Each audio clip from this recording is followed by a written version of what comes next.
C'est bientôt l'été. Comme chaque année, Titouan s'est donné pour objectif d'avoir le summer body et ressembler aux gens qu'il voit sur Instagram. Il se décide d'aller à la salle de sport pendant les 2 premières semaines, perd la motivation et arrête. En scrollant sur les réseaux, il tombe sur la nouvelle vague d'influenceurs à Dubaï et se dit, de toutes les façons, qui a besoin d'avoir un beau corps quand il est riche? Il achète donc le fameux livre Père riche, Père pauvre, lit les 10 premières pages, le dépose sur une étagère. Hélas, c'est la dernière fois qu'il l'ouvre. De toutes les façons, Titouan vient d'obtenir son master. Depuis tout petit, la mission de sa vie était de finir ses études et de trouver un travail. Maintenant que c'est fait, pour la première fois, il doit décider où aller et ne sait même pas où commencer. Il n'a aucun but, aucun objectif. Mais à quoi bon, pense-t-il? Tous les objectifs personnels qu'il s'est fixés se sont terminés par un échec. Rappelez-vous de la salle de sport, rappelez-vous de son nouveau livre. Il subit le métro boulot dodo, surpoudré de temps en temps d'afterwork et ne sait pas comment en sortir. Pour se changer les idées, il va de temps en temps en boîte de nuit qu'au fond, il n'aime pas tant ça. En réalité, l'histoire de Titouan est celle que vivent beaucoup d'entre nous. Mais qu'est-ce qui empêche Titouan de se fixer des objectifs et ou de les atteindre? Qu'est-ce qui lui fait perdre la motivation à chaque fois? D'ailleurs, c'est quoi un objectif et est-ce même nécessaire d'en avoir un? Parce qu'au final, se dédier entièrement à son but n'est-il pas le meilleur moyen de ne pas profiter librement de la vie? Ce sont là des questions auxquelles on va répondre ensemble dans cette nouvelle vidéo. Générique.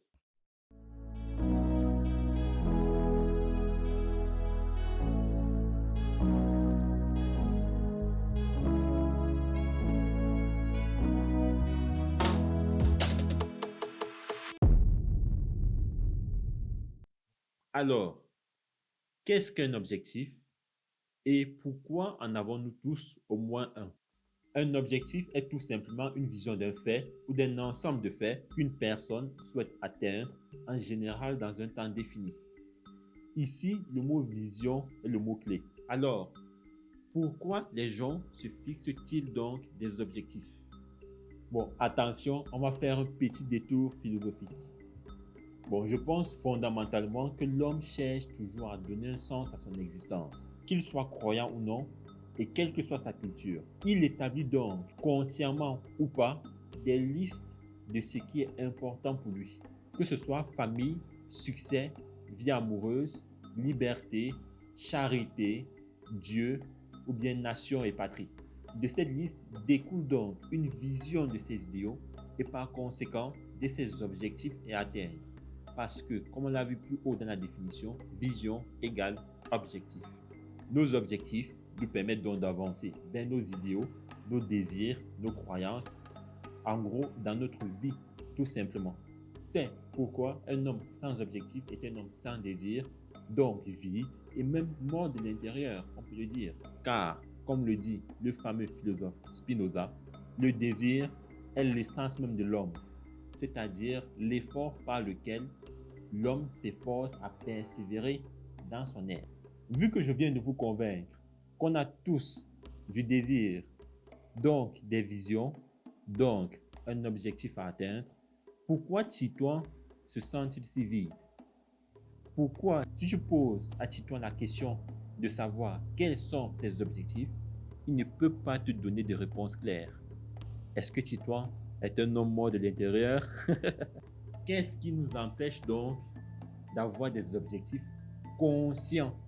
Voici pour moi les deux principales raisons qui lui empêchent d'en formuler un. Premièrement, la peur de se retrouver seul avec lui-même. Je m'explique. Vouloir atteindre un but précis veut dire qu'actuellement on n'y est pas.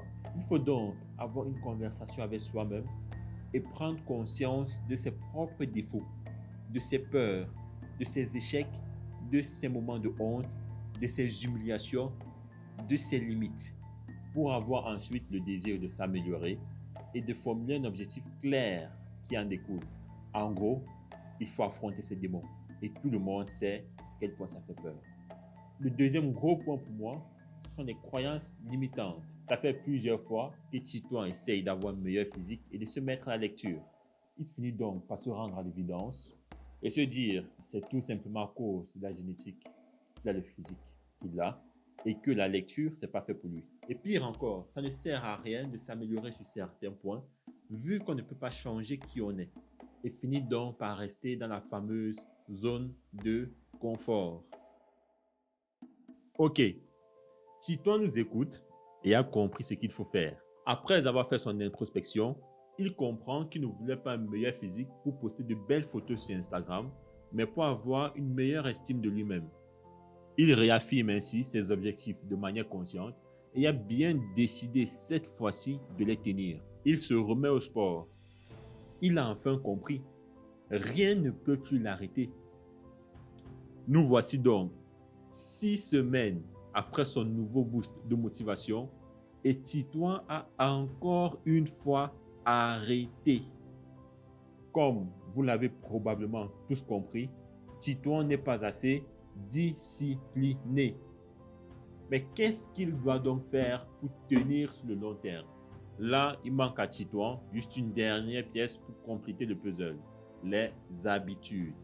Une habitude, c'est un ensemble d'actions qu'on répète au quotidien et souvent de manière automatique.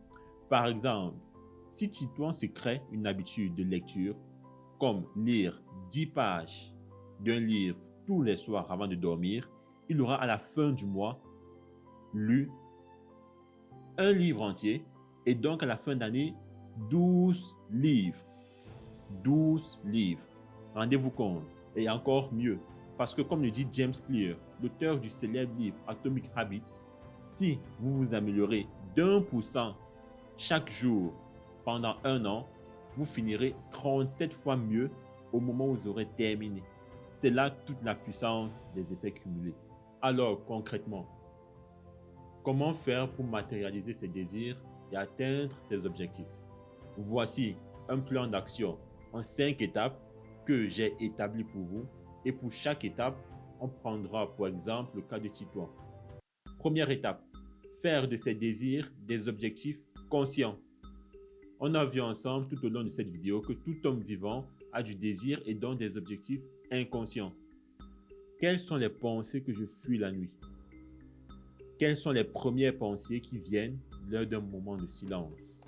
Qui est-ce que je déteste, j'admire ou bien jalouse? Parce que le jugement qu'on porte sur les autres est souvent le reflet de celui qu'on porte sur soi-même. Si je pouvais, là, maintenant, appuyer sur un bouton magique et devenir qui je veux être, qui est-ce que je serais? Qu'est-ce que je changerais? Ça peut être le physique, le comportement, le lieu de vie, le statut social et même mon entourage. Après avoir répondu à ces différentes questions, l'objectif conscient est souvent celui qui entre dans l'une de ces 4 catégories. La fortune, c'est-à-dire le désir de réussir financièrement, les relations humaines, c'est-à-dire avoir des relations amicales, familiales ou même amoureuses épanouies, la liberté, être capable de faire ce que je veux quand je veux, et la poursuite de l'excellence, c'est-à-dire poursuivre une carrière professionnelle ambitieuse et ou épanouie. Les 4 catégories que je viens de citer font ensemble partie d'une catégorie plus grande qui est tout simplement le bien-être personnel. C'est la raison pour laquelle lorsqu'on veut se fixer des objectifs, un objectif tel que je veux être heureux n'est pas assez précis et n'est pas suffisant pour pouvoir passer à l'action plus tard. Si on reprend l'exemple de Titouan, on a vu ensemble que Titouan vient d'entrer dans le monde professionnel et ne se sent pas vraiment épanoui dans le job qu'il a choisi. Ce qu'il fait donc, c'est d'écouter ses désirs, refaire son introspection, parler avec soi-même.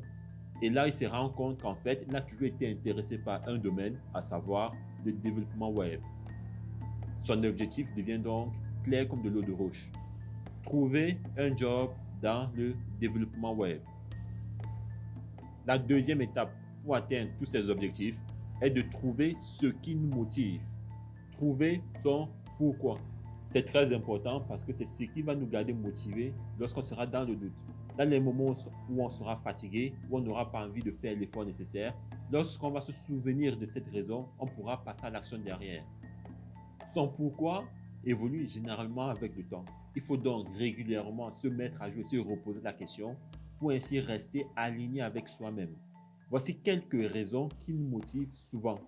Le désir de se sentir meilleur, le désir de vaincre ses complexes, faire taire les voix toxiques dans notre tête, des envies de liberté, la peur de perdre ce qui nous est cher, ce qu'on a accompli, l'image qu'on a bâtie de soi-même, que ce soit dans la sphère privée ou bien publique. Ce qui motive Titouan, c'est deux choses.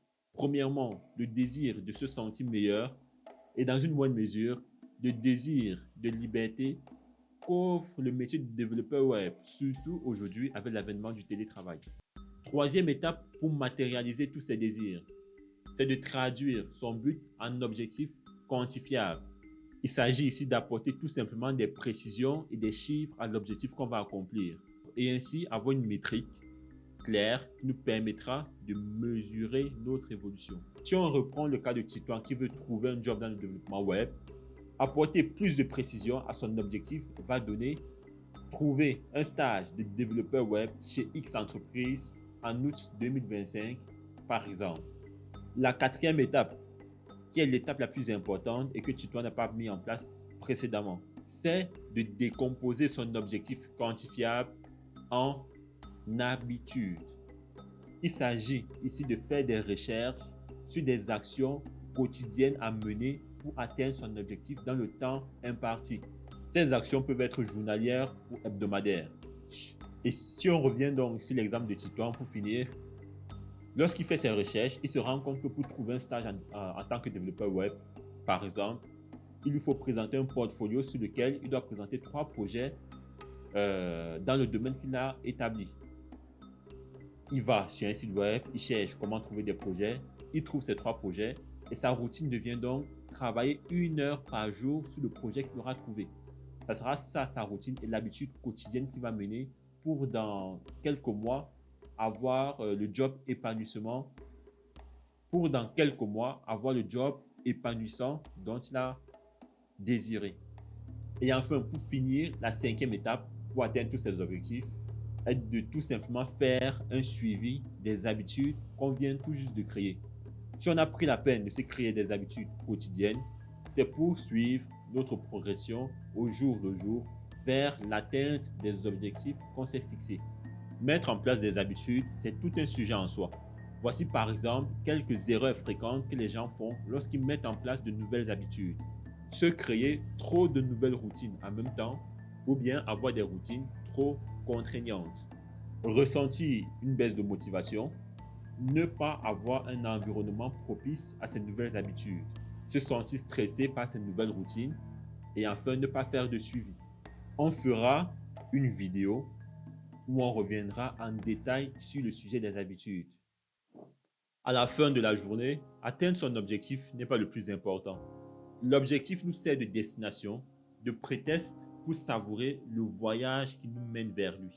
En réalité, que ce soit lire un livre par mois, avoir un six-pack ou bien trouver le job de ses rêves ne garantit pas le bonheur à Titouan. Et ni à personne d'entre nous d'ailleurs.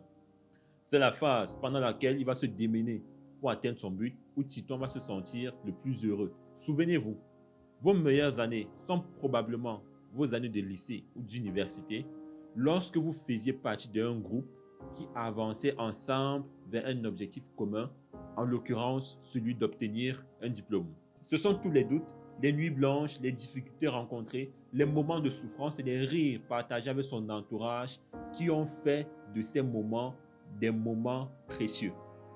Donc, si aujourd'hui tu as un complexe, un inconfort, un désir de changement, sens-toi chanceux.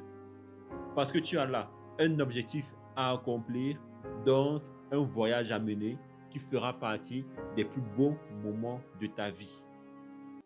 Sur ces belles paroles, je vous dis à bientôt et rendez-vous à la prochaine vidéo. Ciao!